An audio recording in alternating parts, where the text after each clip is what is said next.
শীতের সবজি শেষ হতে না হতেই চলে এলো গরমের সবজি, আর আমিও চলে এলাম গরমের একটা স্বাস্থ্যকর রেসিপি নিয়ে। সম্পূর্ণ ঘরোয়া একটা রেসিপি আজ আমি আপনাদের সাথে শেয়ার করব। নমস্কার বন্ধুরা, ভাই বোনের হেসেল ঘরে সবাইকে স্বাগত। আজ আমি বানাবো চিংড়ি মাছ দিয়ে সজনে ডাঁটার তরকারি। ভিডিওটি কেউ স্কিপ করবেন না, পুরো ভিডিওটি দেখার জন্য অনুরোধ রইল। আজকের রেসিপিটার জন্য আমি এখানে নিয়েছি 300 সজনের ডাঁটাকে কেটে ছোট ছোট করে টুকরো করে নিয়েছি, দুটো মাঝারি মাপের আলুকে কেটে নিয়েছি, 200 গ্রাম চিংড়ি মাছ, একটা বড় মাপের টমেটো কুচি, একটা বড় মাপের পেঁয়াজ কুচি, এক টুকরো আদা, 4টে কাঁচা লঙ্কা ও ফোড়নের জন্য 2টো শুকনো লঙ্কা। প্রথমে আমি ডাঁটা এবং আলুগুলোকে হালকা ভেজে নেব। তার জন্য কড়াইতে দিয়ে দিলাম 2 চামচ মতো সর্ষের তেল। তেলটা বেশ গরম হয়ে গেছে, এখন আমি এর মধ্যে কেটে রাখা আলুগুলো দিয়ে দিলাম। আলুগুলো তেলে হালকা একটু নাড়াচাড়া করে নেব। 1 থেকে 1.5 মিনিট তেলে আলুটা নাড়াচাড়া করে নিয়েছি। এবার এর মধ্যে দিয়ে দেবো সজনের ডাঁটাগুলো। এগুলো ভালোভাবে তেলের সাথে একটু ভেজে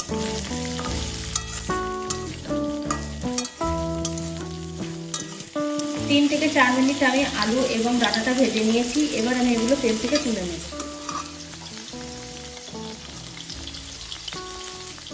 ডাঁটা এবং আলুগুলো ভেজে তুলে নিয়েছি। এবার আমি এই তেলের মধ্যে 2টো শুকনো লঙ্কা এবং 5 ফোড়ন দিয়ে দিলাম। ফোড়নটা তেলে একটু নাড়াচাড়া করে নেব। এবার এর মধ্যে দিয়ে দেব পেঁয়াজ এবং টমেটো কুচি। ভালো করে তেলের সাথে এটা কষিয়ে নেব।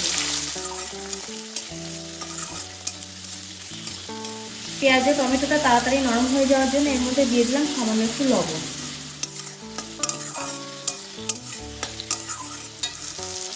পেঁয়াজ এবং টমেটোটা আমি 2 থেকে 3 মিনিট তেলের সাথে ভালোভাবে নাড়াচাড়া করে নিয়েছি। দেখুন কাঁচা ভাবটা চলে গেছে, নরম হয়ে গেছে। এখন আমি এর মধ্যে দিয়ে দেব চিংড়ি মাছগুলো। চিংড়ি মাছটা তেলের সাথে ভালোভাবে ভাজা করে নেব। চিংড়ি মাছটা তেলে আমি হালকা একটু ভেজে নিয়েছি। এবার এর মধ্যে দিয়ে দেবো গ্রেট করা আদা। আদাটাও তেলের সাথে একটু ভেজে নেব। সবকিছুই তেলের সাথে বেশ ভালোভাবে নাড়াচাড়া করে নিয়েছি। এবার আমি এর মধ্যে অ্যাড করব কিছু গুঁড়ো মশলা। প্রথমে দিলাম 1/4 চামচ কাশ্মীরি লঙ্কা গুঁড়ো, কালারটা সুন্দর আনার জন্য। 1/2 চামচ হলুদ গুঁড়ো, 1/4 চামচ জিরে গুঁড়ো, 4 চামচ ধনে গুঁড়ো, 4 চামচ গোলমরিচ গুঁড়ো, 1/2 চামচ লবণ। এখানে আমি লবণটা ডাঁটা এবং আলুর পরিমাণ ভেবেই দিলাম, কারণ আমি আলু এবং ডাঁটা ভাজার সময় কোনো লবণ ব্যবহার করিনি।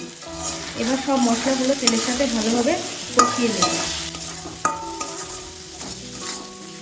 সব মশলাগুলো তেলের সাথে ভালোভাবে কষানো হয়ে গেছে। এখন আমি এর মধ্যে দিয়ে দেবো ভেজে রাখা ডাঁটা এবং আলু। ডাঁটা এবং আলুকেও মশলার সাথে ভালোভাবে কষিয়ে নেব।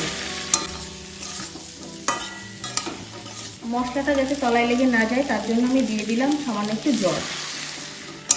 ভালোভাবে একটু কষিয়ে নেব। একদম ঘরোয়া একটা রেসিপি আজ আমি আপনাদের সাথে শেয়ার করছি। খুব কম সময়ে কম উপকরণ দিয়ে আমি এই রেসিপিটা শেয়ার করছি। একদম ঘরোয়া একটা রেসিপি। সজনে ডাঁটার রেসিপি অনেকে তো অনেক রকম বানিয়েছেন, একবার হলেও এই রেসিপিটা বানান, দেখবেন খেতে সত্যিই অসাধারণ লাগে এবং বারবার এইভাবেই রান্না করতে ইচ্ছা করবে। 3 থেকে 4 মিনিট মতো আমি সব কিছু ভালোভাবে কষিয়ে নিয়েছি।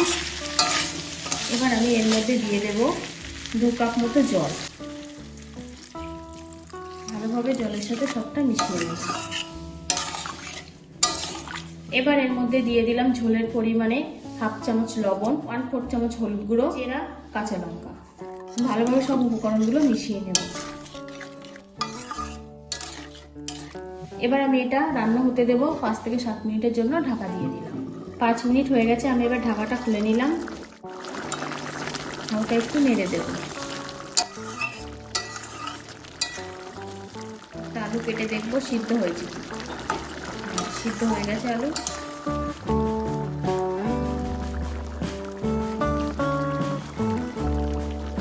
রান্নাটা আমার 80% কমপ্লিট। এবার আমি এর মধ্যে দিয়ে দেবো 1/4 চামচ চিনি। যারা মিষ্টি পছন্দ না করেন তরকারিতে তারা এটা স্কিপ করতে পারে। চিনিটা ভালোভাবে মিশিয়ে নেব। রান্নাটা পুরোপুরি কমপ্লিট হয়ে গেছে। এখন আমি এটা নামিয়ে নেব, গ্যাসটাকে অফ করে দিলাম। আজকের রেসিপিটা তাহলে এই পর্যন্ত। যে সকল নতুন বন্ধু আমার ইউটিউব চ্যানেল থেকে দেখছেন তারা অবশ্যই চ্যানেলটিকে সাবস্ক্রাইব করে দেবেন, আর যে সকল বন্ধুরা ফেসবুক থেকে দেখছেন তারা অবশ্যই ফেসবুক পেজটিকে ফলো করে দেবেন। আজ তাহলে এই পর্যন্ত, দেখা হচ্ছে পরের কোনো নতুন রেসিপিতে।